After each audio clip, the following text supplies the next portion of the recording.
Nguva ndosangana nemiedzo mupenyu ndinoshaya simba rekufamba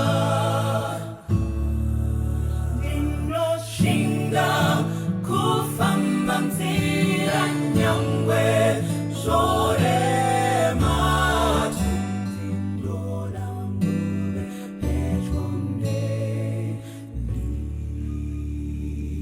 baba ndinochema ndabudzika ndibatei ruoko mufambe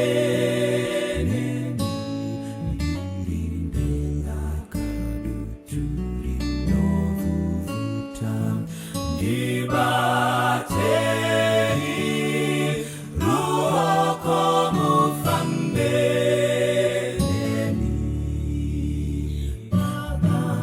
ndinochema ndabudzika ndibatei ruoko mufambe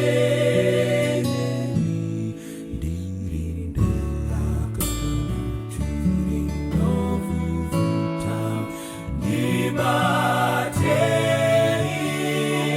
ruoko mufambe makandidzidzisa kunamata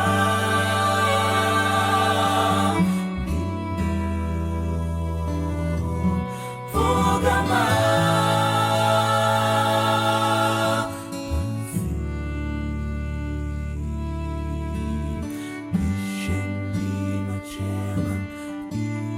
baba ndakumbira musazonisiya ndega ndinochema baba ndakumbira musazonisiya ndega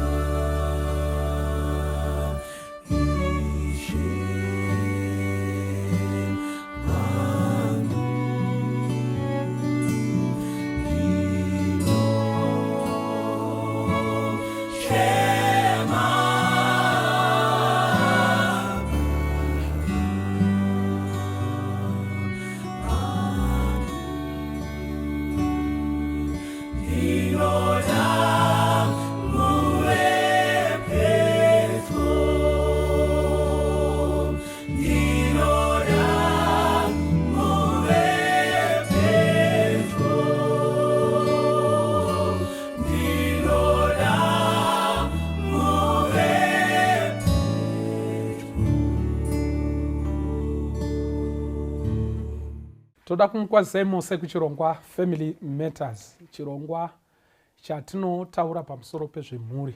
We are convicted and convinced kuti iko kana chinhu chine chekuita nemhuri, as long as it affects the family, isusu paFamily Matters tinotaura nezvacho. Ende hatina zviya zvinonzi iko hazvifanirwi kutaurwa kana kuti zvinovigiridzwa, munozovhura hapwa, munozodini, everything as long as it has something to do with the family. Pachirongwa Family Matters, we talk about it. Toda kutenda chose tisati tapinda munyaya iri kufashaira yemukati mezuva ranhasi. Ndanchida kuti musangane vadare vedu, tine dare riri kutopfungairawo futi rakamirira nyaya iyi. Saka ngatisangane nevadare vedu, totangira nepanapa. Yes, makadiwa vateereri nevatariri. Ini ndinonzi Rotina Mafume Musara. Tinotenda chose. Next. Makadi hama, ini ndinonzi Lilian Muchechetere. I'm a scientist, zvikuru sei takanangana nebiology, ndiri mudzidzisi zvakare webiology. Okay, thank you. Yes. Kwaziso kwamuri hama nehanzvadzi, ini ndinonzi Watson Mbiriri, ndiri mufundisi. Toda kutenda chose. Tinotenda chose vadiwa vateereri. Chimwe chinhu chatinoda kusimbisa pachirongwa chino ichi ndechekuti iko we appreciate kuti namatira kwamuri kuita. Nema messages amunonyora that feedback is very important to us. Mamwe matopics atinototaura panapa pachirongwa Family Matters, they are actually from you. Vanotitumira, please discuss nyaya yakadai.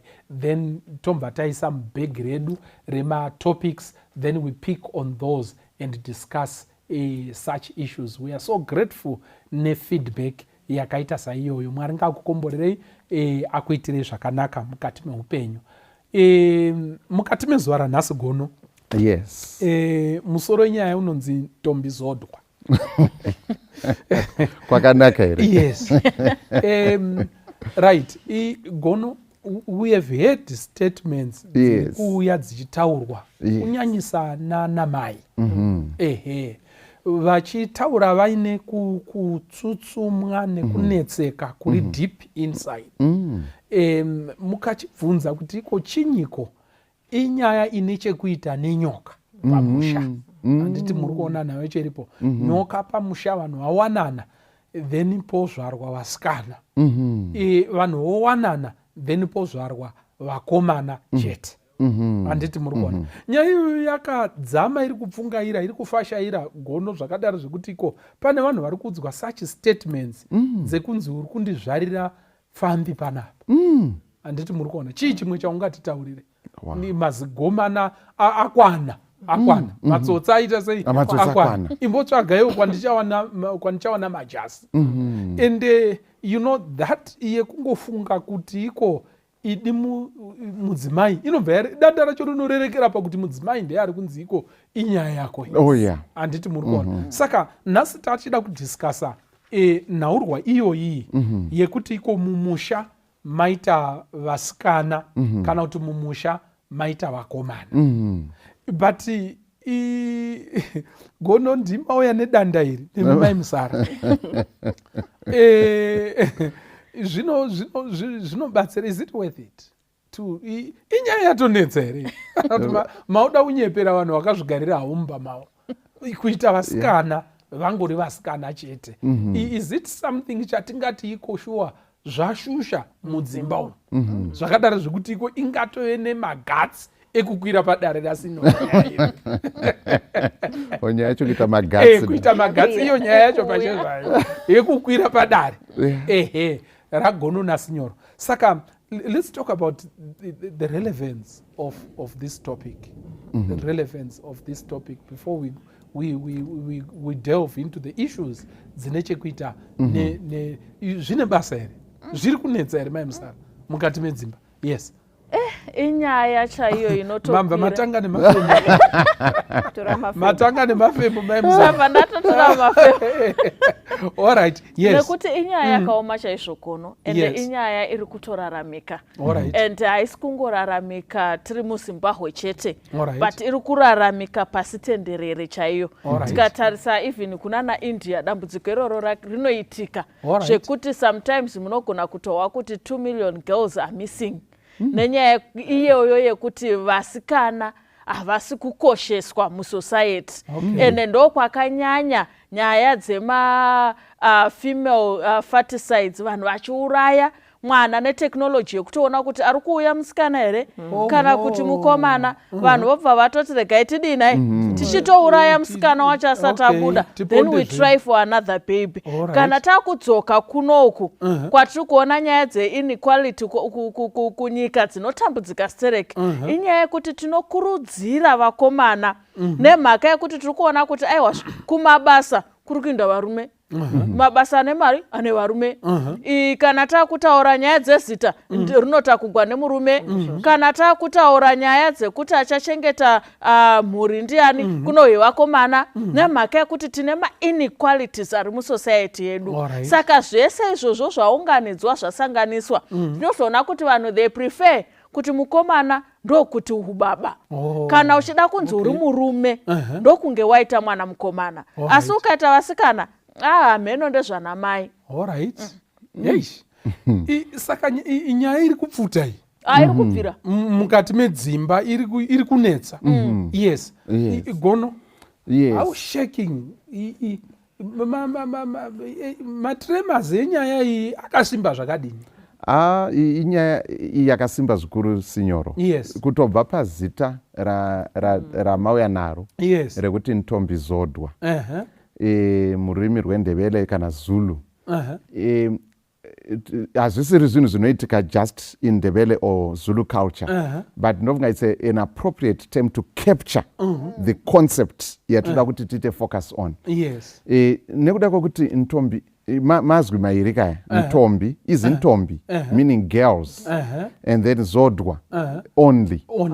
Yeah. Saka this is a name yekuti kunotori nevanhu vane mazita akadaro and parinotopiwa the name itself is an 1844. Yes. It's an expression of disappointment. Mwana achitozvarwa. Ritori expression of not again. Another girl. Yeah, saka zita racho rikutoratidza disappointment kana kuti frustration, disgruntlement, nekusafara nekuda kwokuti kwauyazve mumwe musikana. Saka zviri kutoratidza kuti pane nyaya zita racho kana richipiwa rakadaro, especially kuti iko ukaona a concept yakutsvagirwa zita as an expression of that concept, as an expression, chinhu chiri kutobatika, chiri kutoraramika muculture iyoyo iri kuzviita. And maimusara vataura about, let's say, kuIndia, and we know kuti China for a long time wanga ine one child policy. And because of that one child policy, ma-abortions and so on, evana vasikana, akaitwa zvakanyanya zvakadaro zvokuti zvakatozocreata an imbalance in society, yekuti yango society vakomana voga havachinawo kuroora, tusikana twose nhumbu dzapfukudziswa munopaona. Saka zvinhu zvinotoitika uye zvine chekutoita neunhu, maonerwo anotozoitwa, maonerano atinozoitana mumhuri, zvekuti mumwe munhu anotoonekwa akareruka nekuti wangobereka vakomana voga, kana asi kazhinji kana vari vasikana wangobereka vasikana voga, chii chaunotitaurira panapa iwewe and so on. Saka zvinotobata mhuri, zvinogona kuzopinda kwakawanda. Iyi inyaya chaiyo. Okay. Saka nyaya yatiri kubata nhasi vana vaMwari, tiri kuona kuti inyaya iri mukati medzimhuri dzakawanda. Mukati memba yenyu pamwe mune makakomborerwa nevanasikana, maybe makakomborerwa nevanakomana.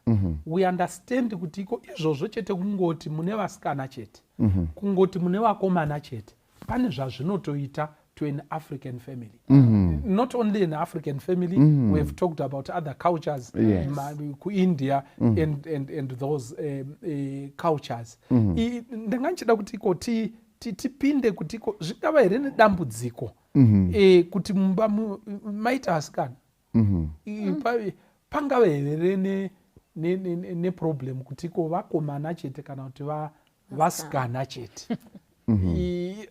Apa takuda kungotarisa zvinhu sezvazviri. Is there any problem? Pangaita here dambudziko? Pane challenge here pakadaro? Yes. Dambudziko iri ihombe mufundisi. Regai nditange ndichiti patatu kudiscussa kuti is it a problem and to what extent? Nyaya iyi, kuti even kuscience ma-technologies akawanda anouya as solutions to problems in society. Okay. So right now, even ku-context ye-biotechnology, so many technologies dzakudrive to sex selection. You can actually go after frustration or even before. Munokwanisa kutoenda munotaura nana mazvikokota, isusu tiri kuda mwana mukomana, vane zvavanoita nekugadzirisa. So dambudziko iri ririko mufundisi, to the extent yekuti even mukutsvaga ma-solutions science yakutopindirawo. Regai ndiwe kumubvunzo wamataura mukati are there any problems? Pane dambudziko here. Ma-problems atinoona anosangana nevanhu vane vana vakomana chete kana vana vasikana chete, panogona kuuya kutoshoropodzwa, kupuwa mazita mumhuri. Kuri kuti nyaya yamamuchataura kuti chero pari padare revakomana vaningina vachitaura, avo mukoma varipo asi vana vana vasikana voga, havachateregwi nekuti imimi kwamuri hakuna chaenderera mberi nerudzi. mune vasikana voga. Saka regai isu vadukutidi titaure. Rimwe dambudziko rinouya even neglect yevana ava vacho vazvarwa. Vachachengetiwi, vanawo vanoda kuriritirwa, vanoda kupiwa chino nechino, asi havachazviwani nekuti baba musociety yavari kugara vari kunzi vasiri baba, voitawo attitude pavana nekutova neglecta. Saka we see some children neglected nevabereki vavo to an extent yekuti dzimwe nguva mai vakabata pamwiri vanga vane vasikana vaviri vatatu vanga votarisirawo chi mukomana, vachingobata pamwiri vanotanga kutoneglecta iri mimba. Kutozvivenga, handichatodi, kana kuti mwana wacho akatozvarwa ndinopinda mudepression nekuda, kana kuti I don't want to associate, andikonzeresera maproblems mumarriage yangu. Ndo mamwe matambudziko. Saka besides kuti iko mwana anogona kungofuratirwa in terms of material ningirikiri kumuriritira nezvinhu zvibatiso zviri physical zvekuti anoneglectwa futi in terms of anoneglectwa emotional neglect. Rudo chairo runofanirwa kupuhwa mwana harusipo nekuda kwekuti iko after all rauya riri zigomana futi unotonzi rauya riri munonzwa mawedza akushandiswa. Yes. Thank you so much. Mai Musarama muchida kutaura something? Yes, I think vatobata zvimwe asi pana chida kutarisira ndepekuti isociety. Society neculture zvakatiudza kuti mukomana kana murume akakosha. Ende zvinobva kure nemhaka yekuti tikatarisa history chero yedu yenyika yedu pachiuya vapambe pfumi tinotanga vakadzi varume ngavaite zvitupa, asi mudzimai wese ainzi chitupa unonamigwa pane murume wako, kana usisina murume pane mwanakomana wako. Saka airejestwa murume. Mukadzi anga asina kukosha zvakadaro. Saka zvakaita kuti tisundigwe kure sevanhu vasina basa nemhaka yekuti paunorogwa unodamwa nezita remurume wako, paunoita mwana unodamwa nezita remwanakomana wako, paunenge usina murume unodamwa nezita rababa wako. Saka hapana pekuti mukadzi hapana musikana.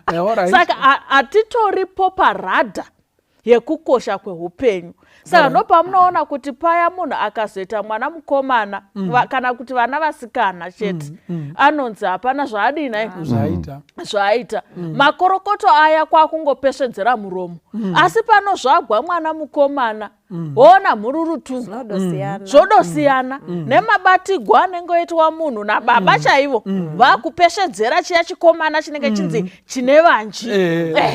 Kana chiri gono chichiri kuyamwa gono mamuka sei, zvisikana zviripo zvakagara hapana kana chinombonzi wamuka sei, asi uyu mukomana rusvava gwekupedzesera pavanasikana 5 ndokunenge kuchinzi baba vamwa here mvura, baba vapuwa here sadza, baba vari kupi, Saka izvozvo culture iyoyo yakapinda even into the modern world zvekuti chero munhu ari musalad watinofunga kuti musalad wakadii ukamudududzira vanasikana unohwa yadova nyaya, iwe uchifunga kuti zvandaifunga kuti ndakarogwa nemamodern husbands. Nyaya idzodzo nanhasi dzinoshupa. They are deep-seated. They are deep-seated. Culturally, societally, discriminatorily, they are deep-seated.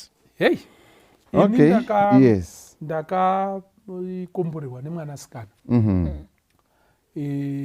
Ndokubva tafara. Ndobva pazoita mukomana wechipiri. Sekuru baba wangu, sekuru mbiri.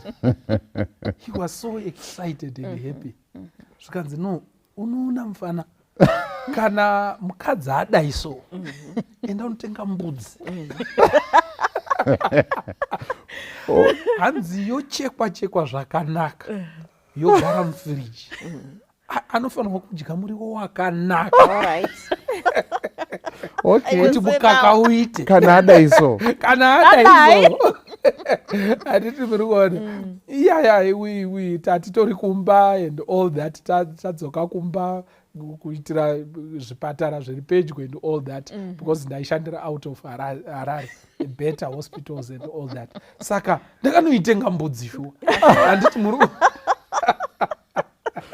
mukadzi akaona muriwo wakaita wakakwana okupa sijaha mukaka ndirikuda kuedza kutaura kuti iko no these things are deep seated in our culture handiti muri kuona saka to run away from them we might be running away from our own shadows saka at the end of the day tikati hazvisi nyaya taakuda kunyepa handiti ndizvo here saka but ndakachida kuti iko timbobatsirana ndiri kuona panapa tina mai muchechetere vasati vapinda sinyo vasati vapinda yes sepataurwa ipapapo pamubvunzo wenyu wekutiwo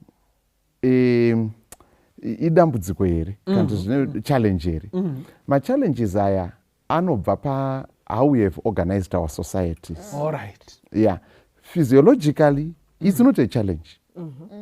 Pakungonzi biologically kuti pazvarwa mwana mukomana pazvarwa mwana musikana it's not a challenge. It's not a challenge. But how we have organized society. All right. In perceptions and so on. Sekutaura kwamaita kuti ino ndine takakomborerwa nevana vatatu. Dangwe uyu musikana kakunda. Then koita tukorori. Kakomanaka kasecond born kakazvarwa tiri kuchikoro tiri mhiri kwamakungwa. Ndorangara imwe shamwari yangu anobva kuEgypt. Is an Egyptian. Akauya akati now you are a father. Hey. Now you are a father. Hey. Akati in Egyptian society or among the Arabs, you're not a father until you have a son. Exactly. Yeah, you are not a father until you have a son. Saka zvinhu zvetinoona kuti zvakatekeshera hazvisingori pakona one yepasi rino. But at the same time kunewo masocieties ari matrilineal. Okay. Apa tiri kutaura zvikuru sei tiri mucontext yemapatriarchal societies. Ukaenda kune some of the cultures kunana Malawi, like among the Lomwe people in southern Malawi. Ukaenda kunana Ghana. Okay, matrilineal societies. It is the other way. Yes. It is the other way. Alright. Zvakadaro zvokuti iwe kana watoroora semukwasha ndiwo unotomuvha kubva kumusha kwenyu kunogara kwemusikana wotopiwa munda wako. Saka neshamwari dzangu, my wife is of Malawian origin from among the Lomwe people. Neshamwari dzangu vanatezvara wangu wekumalawi vanogara vachiti munda wako wakamirira uri kuuya rini mukwasha. Are you getting that? Alright. Saka in that culture it's the other. Saka it's the way we have organized our society. Ndo panobva machallenges. But izo pachezvazvo hazvaifanira kuva challenge. Saka I think it's very important for us to talk about it and see how we can better conduct ourselves in a way that reflects kuziva kwatinoita shoko raMwari. All right. Yes. Thank you so much. Maita henyu gono manyaso zhagada rovambira iri asi richiri kutandadza ngatirishandei. Imi imbonditaure zvinomboyanzoitika sei chaizvo ndimi inonzi chii biology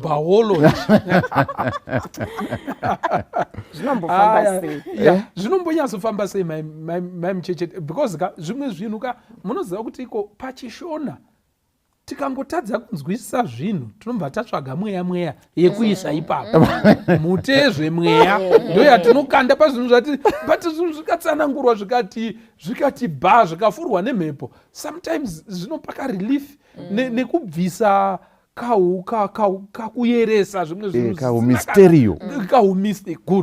kahumisterio toda kuti kabve apa zvinombonyatsoitika sei kuti iko inini ndane vakomana mumhuri nemudzimai wangu vaita 4 wena vakateedzana kana kuti vasikana vaita 7 vakateedzana. Yes, zvinomboitika sei? Bvisai ndanchida kuti mubvise mhute ndo basa renyu vanhu vahusise vanhu vanzwisise zvinofamba sei. Ndoda kuti mbuya vari kuchivi vanzwisise, vari kwachivi vanzwisise kuti zvinombofamba sei kuita mudurududu wevasikana. Alright, mufundisi.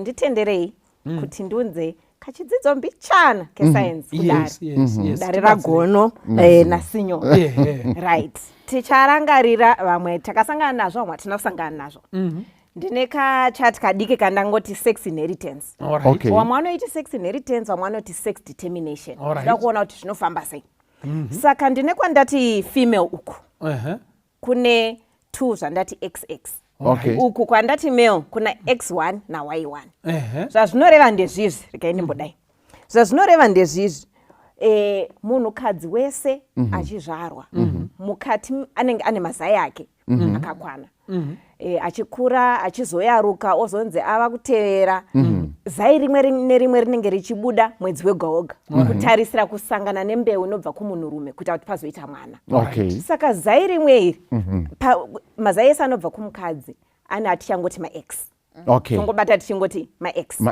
saka ex nax ese kureva kuti zai wedha rauya mwedzi upi kana kuti mukadzi ane kana masikati ex kubva kuna baba kune mbeu dzavanozotangawo kuita sei kugadzira kukura mbeu idzi 50% half max half anonzi mawai saka isusu tichangoti kana tichitaura nezvemunhukadzi xx max maviri nezvemunhurume xy saka panosangana baba namai manje zai rimwe raakuuya iri tatirinongwa riri x kobva kwauya mbeu iri kubva kuna baba iri rinogona kunge riri ichanosangana nezai inogona kunge ri x kana y pazvinosangana kuti titi paitika inonzi fertilization pachirungu tiri kuti kana x wabva kuna x uku yava xx kureva kuti mwanasikana atoumbika mumimba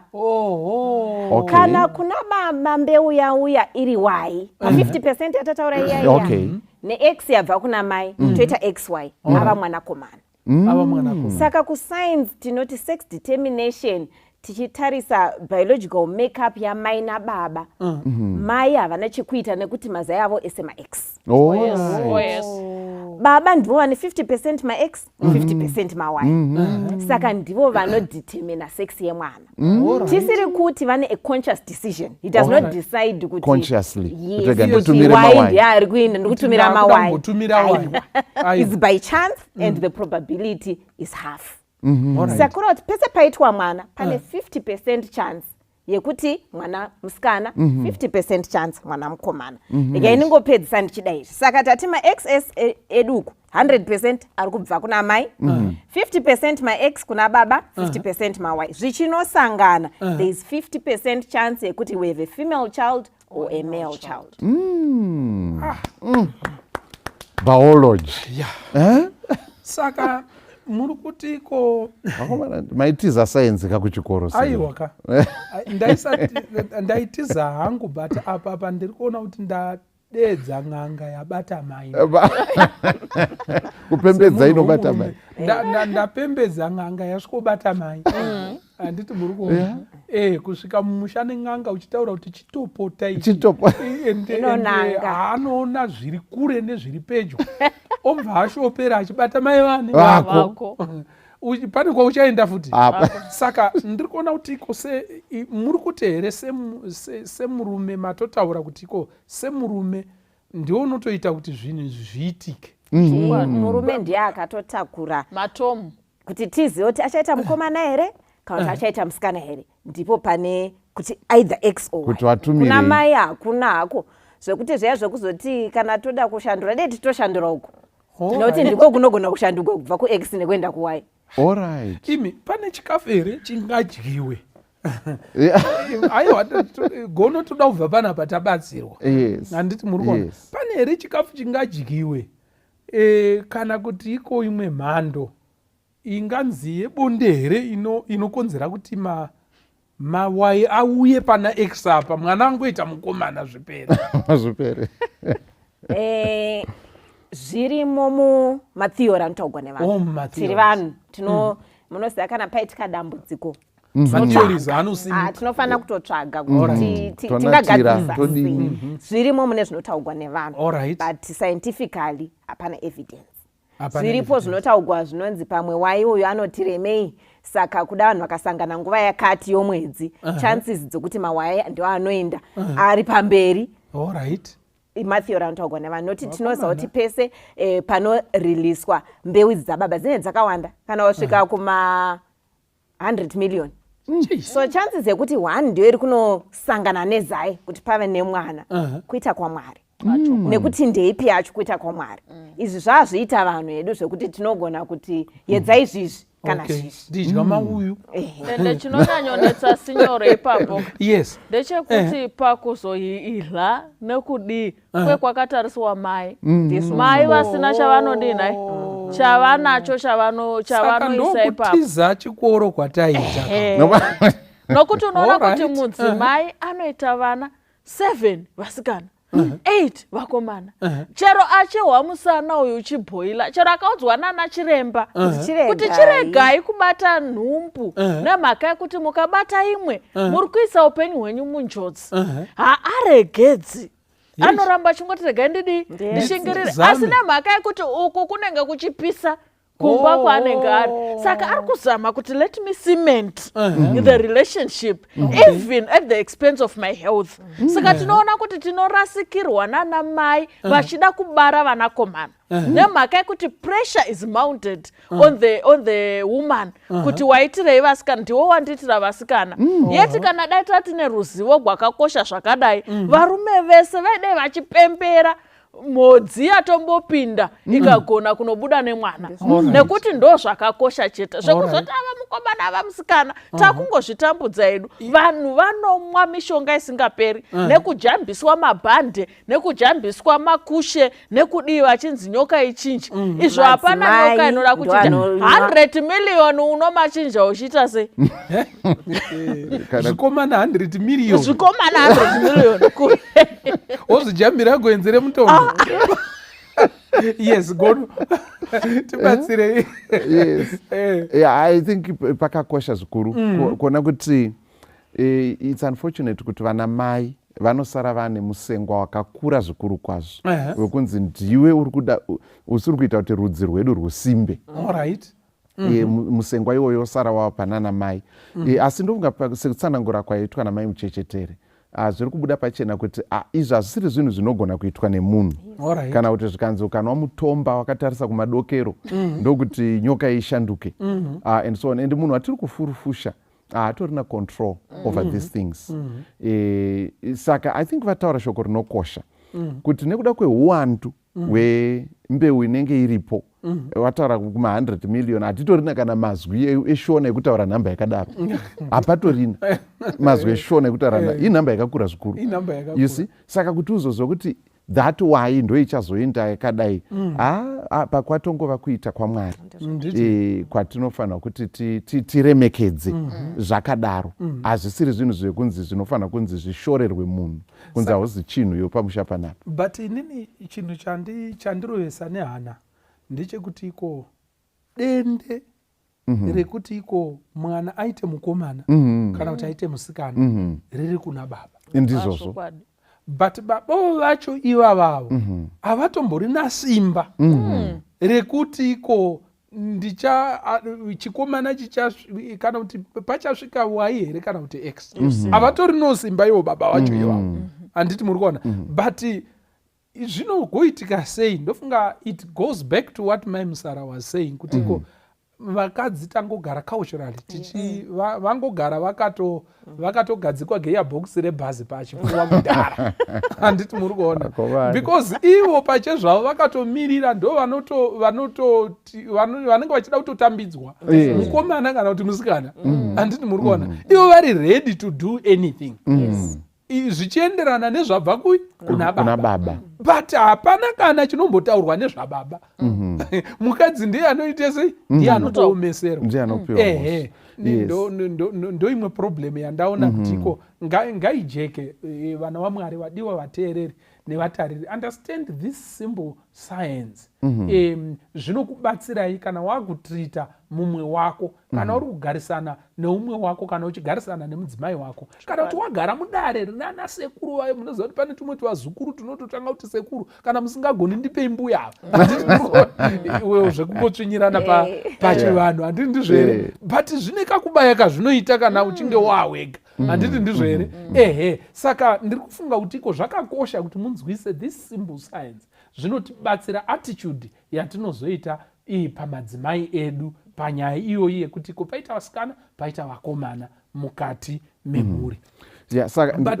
Ndangotsimbidzira ipapo kuti muchaona kuti maybe kana takatarisa kusayensi patakamboitawo form 2 taiudzwa kunzi pane 2 types of muscles or at least mavoluntary nema-involuntary actions that one can do. Voluntary ndogona kuti ayo ndakainzwa yakataurwa musati mabuda muklasi ndandichimo saka ndogona kusimudza bhuku iri ndogona ndakurisa pasi izvi ndogona kudecide I can choose to do that. But pane zvimwe zvinoitika mumuviri mangu zvandisina control over zviri involuntary kuti nditi ndaakutanga kusweta haurongi kuti alright in the next 2 minutes ndichada kusweta you know kukangopisa chete saka zvinhu zviri beyond your control saka mwari kana unoti bwaka kuvhara kweziso paine chero uri mumotikari uri mumota branchi remuti rikangouya rikadai maziso anotovhara ega nekuti its involuntary. Kune zvinotoitika maprocesses mumwiri mako iwe wakatofa nehope. In fact, most of the things zvinoitika mumwiri mako we have no idea whatsoever what's going on. You have no idea. Saka tiri kuti chete mwari masikiro avakatiitaka vane zvimwe zvinhu zvavakaisa within our control and then kune zvimwe zviri beyond our control for his own reasons. There are certain things beyond our control and I think this one is one of those things. Zvakadaro zvokuti handaifanira kupomerwa sababa kana kuti mai vopomerwa kuti you are very weak pangoita vasikana bedzi panapa you know nekuti it's not within control neither yababa no yamai. Saka pane zvimwe zvinhu zvokuti mwari akangosiya iye ari ega ane control nedetermination. Tinotenda nepoint iyoyo gono but zvinorwadza sei kutukirwa chinhu chausina simba pamusoro pacho ugogarirwa dare chinhu chaunonyatsoziva kuti simba handina but chimwe chinhu chine chaakuda kuti chinetse ndechekuti iko hakusi kungopomerwa chete kuri a burden but the burden is deeper pakuti even the woman in the society she has accepted the blame and they are willing to go to any lengths you know in trying to correct zvinhu zvavasina kondirona nazvo pamusoro pazvo vamwe vanoenda kuchivanhu vamwe vanoenda kuvaprofita vamwe vanoita sei pakublamwa ukoku kune kutukwa nechinyi munhu akutsvaga solution. Saka ndiri kuona kuti for the woman ndiri kufunga kuti iko there's no one who can free the woman except themselves. Anditi muri kuona kunyatsoziva kuti iko kana paita mukomana hapana handimo mudare racho handira kutodeedzwa handiti muri kuona nayo chete ini ndakangotakudzwa handiti ende iye murume wacho mudare racho haana kutodeedzwa changoitika ndechekuti ndiye ane dende racho rine mukomana kana musikana but pakuzoti aita mukomana kudare racho rinogarwa asipo handiti muri kuona nayo chete. Saka ndanga chida kuti iko vana mai tizvinzwisise tigozviziva because pane inonzi self blame self loath inoitika kuna ana mai nekuda kwezvinhu izvozvo zvavanoitwa bombarded nazvo zviri cultural ndiwe une dambudziko ndiwe une nyoka yakaira and all that and they've come to believe it. This is the saddest part of this issue and story. Yes ma'am sir. And we play it out perfectly because zvinoitika musociety ndezvekuti chinhu chaunenge uchiudzwa every day unotanga kuchibhiliva but to your own disadvantage because tikatarisa makudzirwo angazoitwa mwanasikana ndeyekuti achangonowanikwa she's a liability in the household ma-assets vanhurume vakomana saka whether aenda kuchikoro whether tamupa opportunity whether aita sei iliability musiyei achadii naye hatomborina nezita racho but we can change the narrative as women. Kana ndichida kutakura zita rababa vangu, I should carry it with pride. Inga vana Mandela vari kungoritakura nekuti rine karoyalness karimo mukati. They know the worth of their name. Zvakangofanana nekudhara sinyoro. Takutarisa history yekuti vakadzi vakudhara. Tikatarisa madzimambo akudhara aisarasa mwanasikana. If she was the next in line as the princess, she was going to be the princess of that kingdom. Tinoverenga vakawanda vekunana Nigeria vekupi who were warriors. Nekuti they knew the value of their daughters. Vaitoziva kutoti kamwana katazvara aka katori ka princess kane royal blood. And kana kariko kanofanira kugwa hondo as the princehood. The princess was going to carry the sword. The princess was going to lead the army. The princess was going to rule the kingdom. Nekuti understand that the value of the royalness of their girl child. Isusu ati understand the value and the importance of the girl child in our households. And thus we suffer. Ase isusu tikachinja the narrative. Tikati mwanasikana wangu akakosha. Mwanasikana wangu will go to any heights. Mwanasikana wangu will be highly educated. Mwanasikana wangu will be an innovator, a scientist. She will be. Let's change the narrative. Yes, takazwa kuti atina basa, but now we are claiming our rightful spot. Namaka kuti Bible chairo rinototuza kuti we are a royal priesthood. Saka we are princesses, and we are going to maintain that narrative. Which is very good. Yes, you wanted to say? Yes. Thank you for that, Chirasha. You would find kuti this is one of the reasons yakonzeresa nyaya yepoligamy.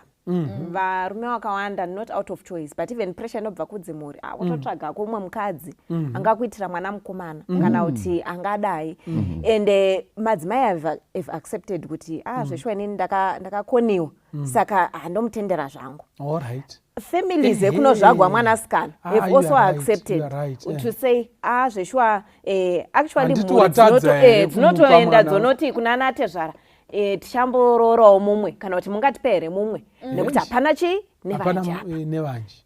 So society is like that, and then we have accepted this kuti no, I should free my husband. He's free to go zveshuwa inini ndamutadzira. And you live a life of self-pity, self-blame. Hapana kwauchaenda kunyangwe nevana vako vakutarisirwa pasi nesociety even pamafamily gathering. So it's one of these things.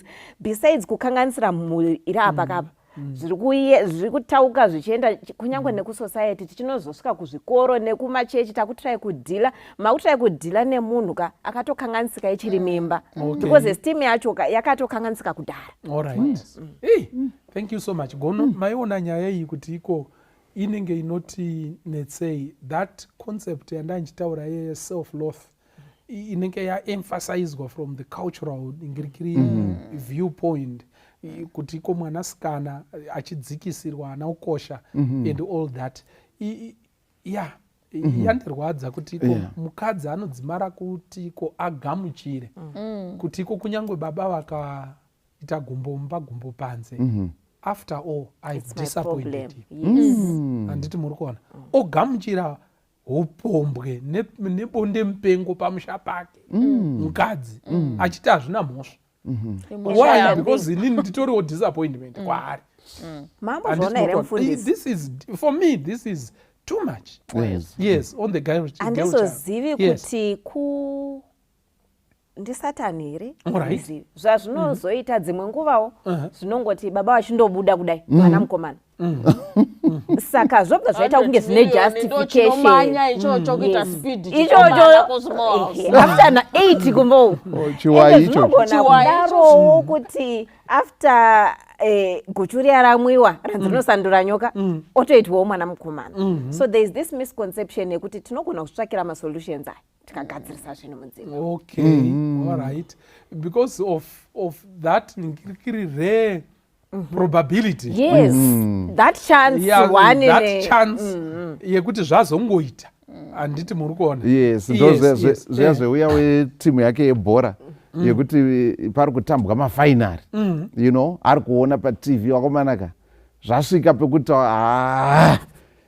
paipo kuti munhu wese unenge waungosweta kuti chii chichaitika paakangoenda kuchimbuzi ari kondounzwa go timu yake yagoesa achibva adzoka munozwa kuti nekuda kweanxiety iyoyo adzokera kuchimbuzi ari kuchimbuzi go yagoesa futi anga akutoona sekuti pane ukama pakati kwekuenda kwake kuchimbuzi nekugoesa kwetimu you know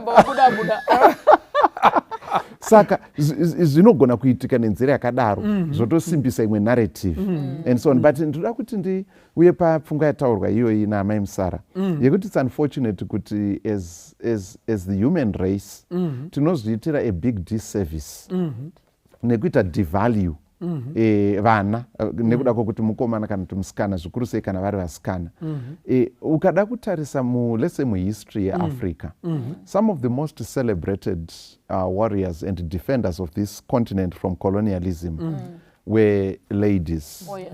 Yes. Kugana we have Nanaya Asantwa, the War of the Golden Stool. Yeah. Inotanga 1896 mukaiverenga zvakanaka muchaona kuti varume pavakanga vongwenda vataurwa nawo naFrederick Hudson kuKumasi vataurwa kunzi you have to bring the golden stool. The golden stool is the heart of the Ashanti kingdom or empire. The moment it's like the Ark of the Covenant. You lose it, the empire is gone. Varume vakuti ngatichingomupa and so on maBritish apenga.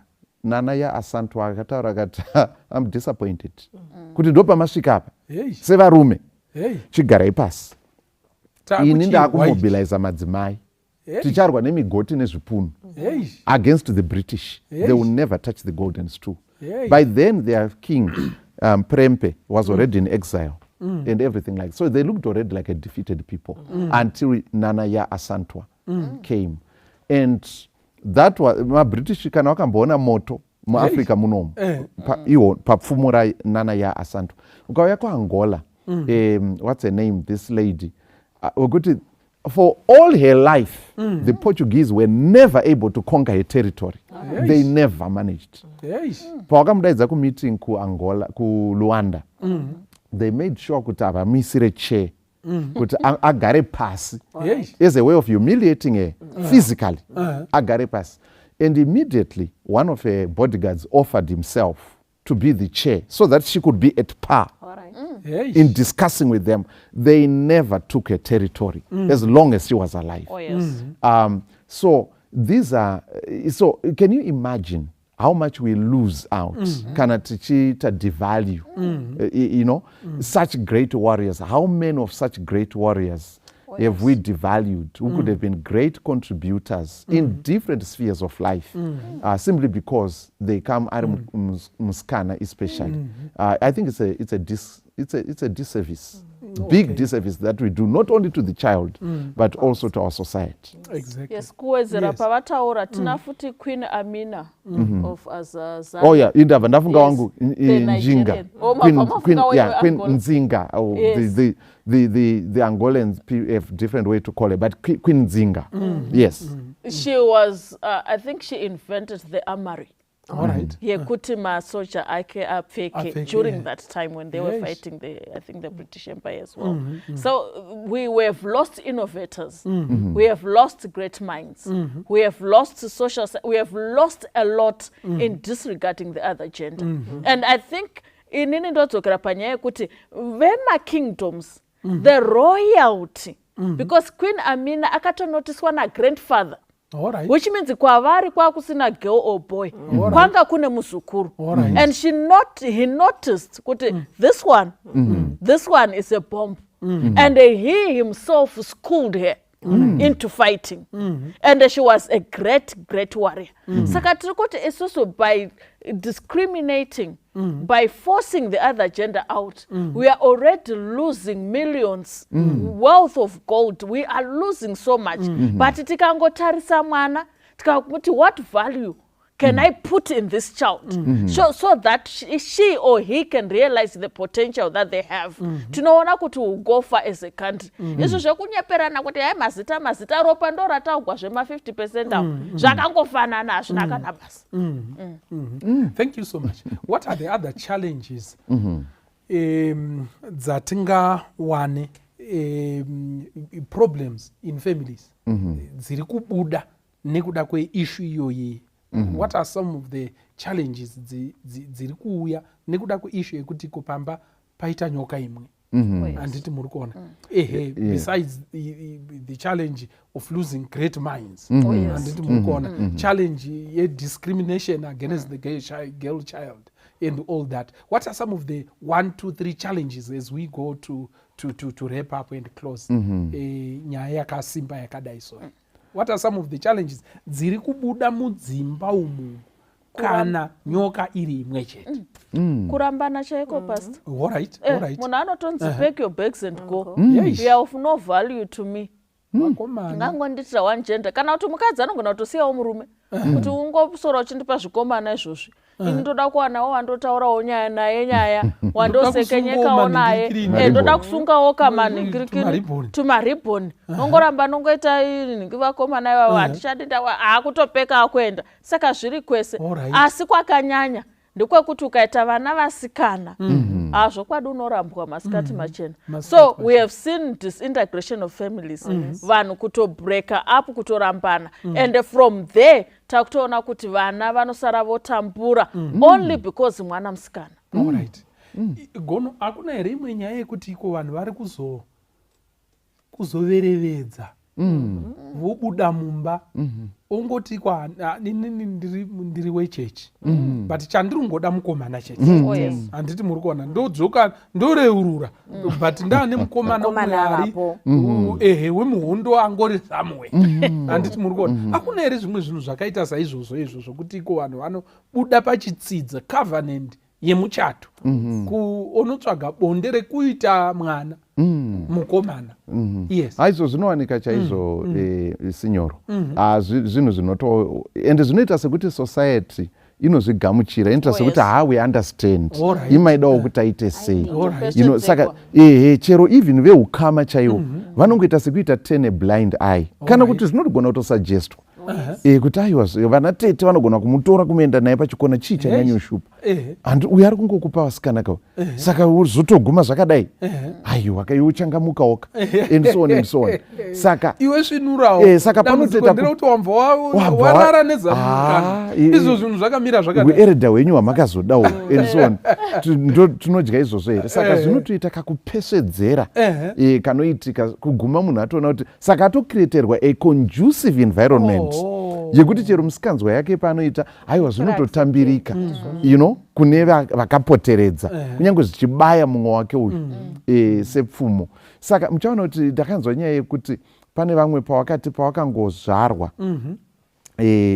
vari musikana baba vacho vakatoramba chero kupinda mumba macho chero kubata chana chacho maoko vakaramba vakati handite zvakadaro izvo saka zvine matambudziko akawanda azvinouya nazvo.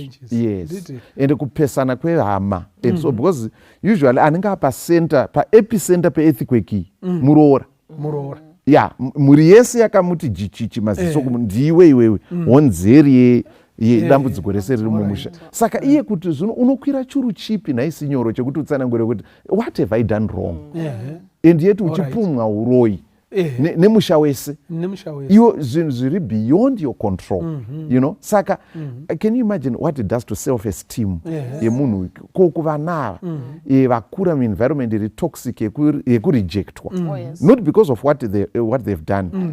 Can you imagine the pain of being mistreated simply because you're a black person? Before you open your mouth you're already guilt, okay, but in certain places you see. Saka that's the same thing. Chekuti it's not a crime, it's not a criminal offense, it's just and yet woto rejectwa simply because of that. It's a great injustice. I think. Ende ndakaona kuti iko pane vamwe vana natete vatori nesimba rekutouya shuwa neshamwari yekubasa asino murume anditi watowirirana naye hanzvadzi yangu iri koiruda mwana mukomana varipo vane magatsi ekuzviita because ukaona vana tete vavava kazhinji kacho vanenge vaine solution ende vamwe vacho vanenge vachitotaura zvakanaka fani kuti aiwa Hatisuda kuti udzinge mudzimai. Hatisuda kuti muchato uita sei Uparare. Muroro wedu Tomuda. Handiti muri kuona sekunge kunatsa. Handiti muri kuona. Asi tiri kuda kungoti dzinza riita sei mangwana zvitaurike panyaya yedzinza. Ndosekana taunza umwe. Saka sinyoro muchabva maona kuti nyaya chinoti katanei vana mai vanotibatsira panapa kuti usually ari anotakura anotsigiswa mavhunzi aya munhukadzi but vanowanzomuisawo futi pressure vanhukadzi futi vanateta ndo vanowanzoisa pressure yekuti no hazvitogonika hanzvadzi zvinotoda kuti saka zvinoita sekuti vana mai ndo vanoita futi macustodians of those toxic patriarchal tendencies dzesociety and they perpetuate and vachizviendesera mberi asi zvichivaafecta futi iwo more than anybody else. I think ndo zvinongeta abuse mufundisi. Ndizvozvo. Uka-abuswa for a long time. You abuse also. You are a victim. And you are a vehicle. Yoita cycle of abuse. Yatinoti munhu ari abused anogona kuzoabusawo umwe. So it's also we have been abused in being lowered. And we have believed being a low-class citizen. We have believed being an aside person. We have believed kuti hapana zvatiri. And that belief has been yaitwa tattooed. And we have normalized that system. Saka pauno normalize chinhu, it also takes decades kuchibudisa in the system. So we have, this is why tambotara kuti let's change the narrative slowly but surely. Ichadinai tichasvika tikatarisa ma-European countries tese takabva neikoko almost the whole world. Ma-European countries there was a time yavaita sezvazvo zvingori kunoko. I think there was a study yakaitwa naGallen or something akaita up to 2011 achivhunza the same persons kuti would you want a boy or a girl. Only kuma 2011 that's when they started noticing a shift. Kuti alright vanhu havasisina basa nazvo. I think 48 still maintained to prefer boys.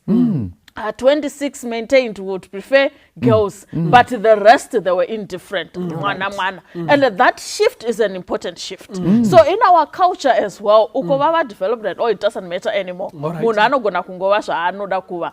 But here, because tichine ma-inequalities which are still high, zvinoita kuti tirambe tichine pfungwa idzodzo nekuti tiri kuona kuti ma-opportunities ari kuwandira kuvanhurume. But as equity starts to come in, takungoona kuti aiwashe mwana we then change the narrative and move. So it starts with us as women kuti ngatichitosimba kuti mwana whether ndaita vana vasikana they are mine and vana and they will reach their potential and make sure wavakwenenzvera to reach their potential, which is good. Thank you so much.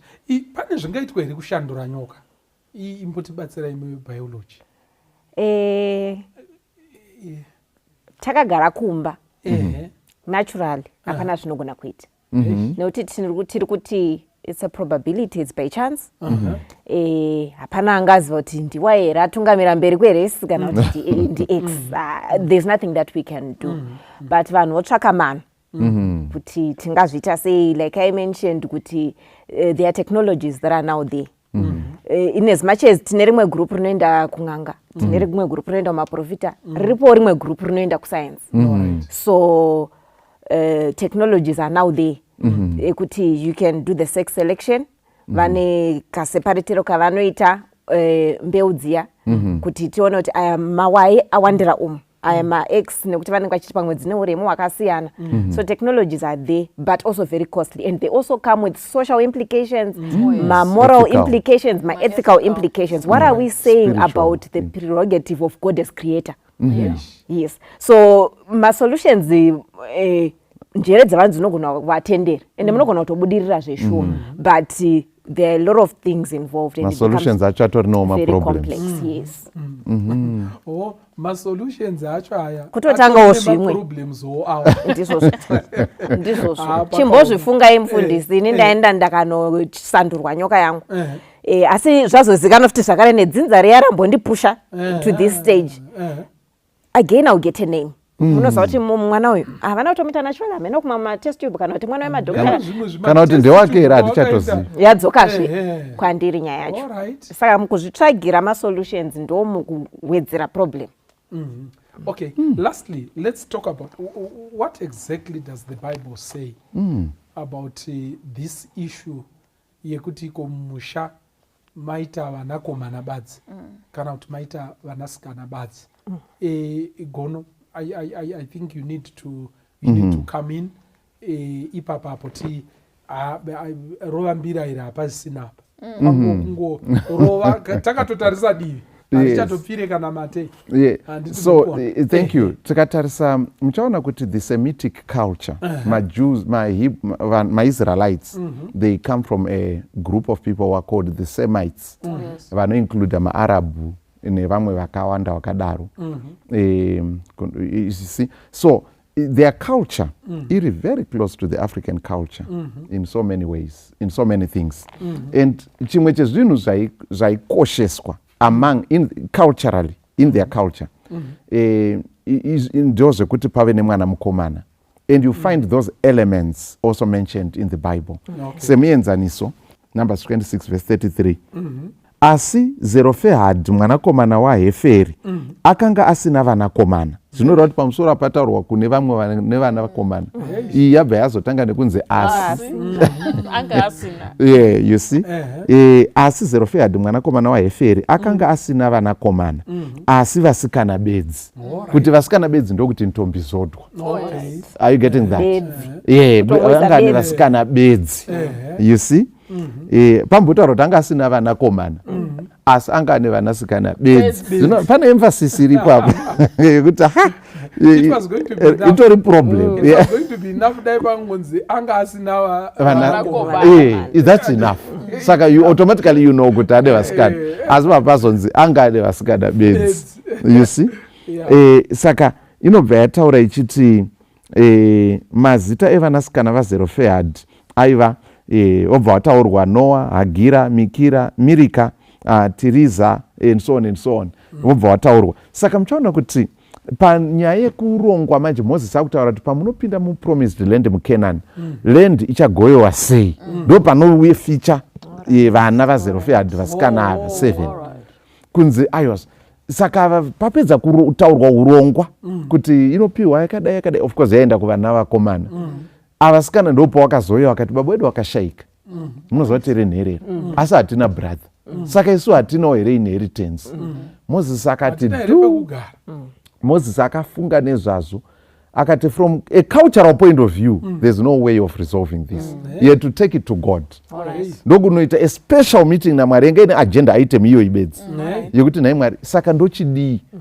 Mwari ndokubva wapindura mukaerenga chapter 27. Nyaya yacho inotaurwa kakatowanda muBhaibheri.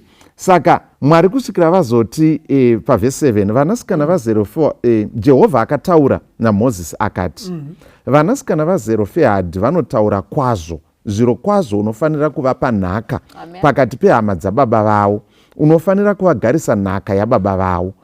Zvino unofanira kutaura nevana veIsraeri yobva yachizoenda mberi kuti mamwe masinariyo akaitika. Saka vana ava vanga vakati isusu tipei nhaka yababa vedu. Havapo asi isu tiri pano. Mwari vakati correct zvataurwa nevasikana ava vatopedza masports. Zvavataura izvozvo ndo chaizvo zvinoitwa. Exactly that Moses. Ndo zvaunoita. Ukazotarisa mapisarema 127 inobva yati verse 3 inobva yataura kuti vana inhaka inobva kuna Jehovha.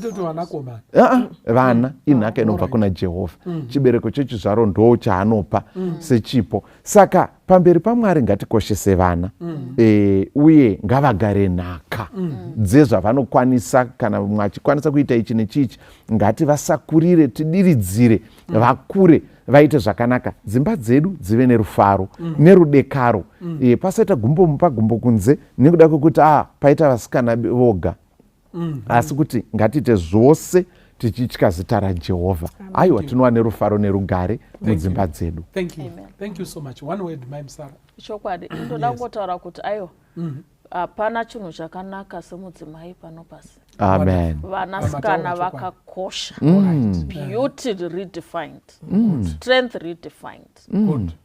All right. Amen. Yes. Mai Indinongoti children are a gift from God. Yes, male or female, we get them from God.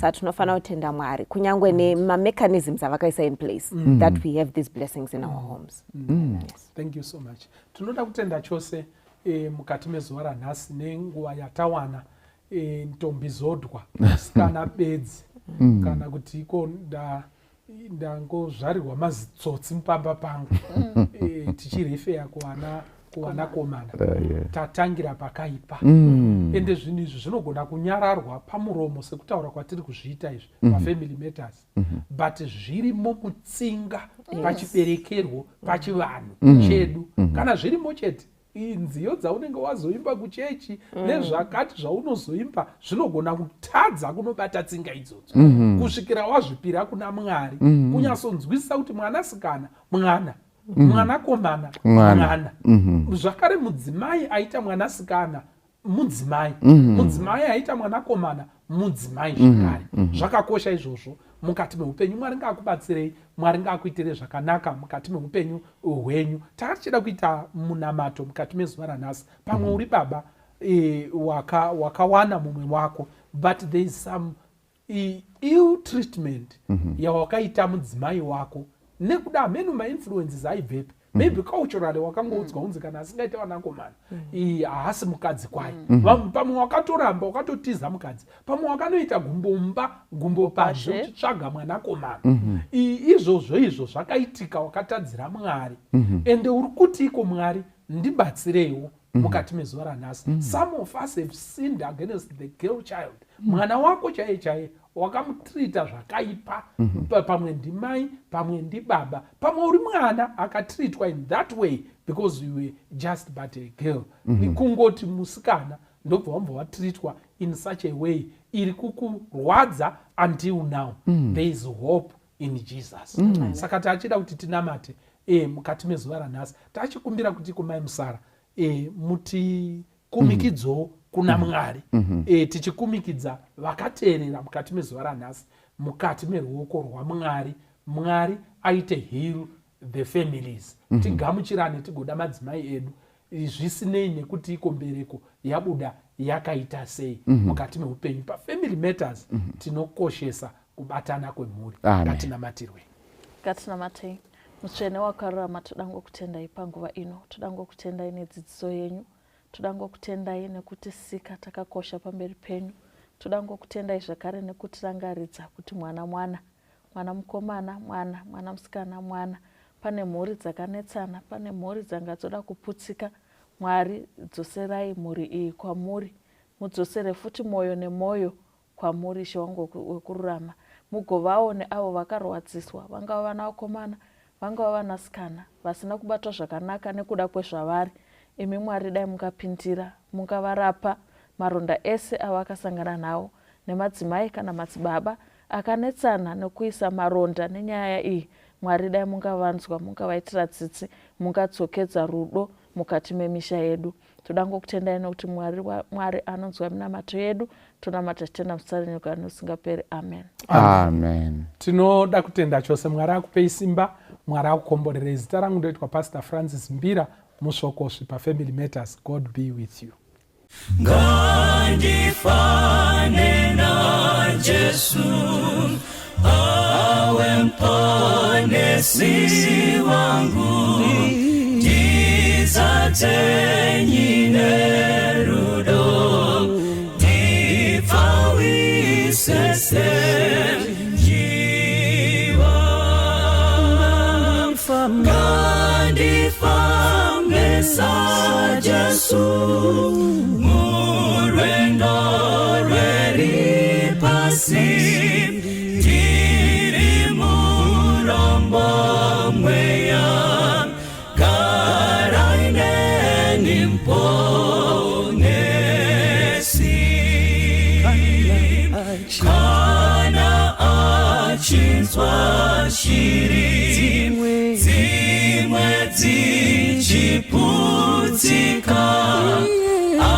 adziitire mutsa ngedi anondi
rake Jesu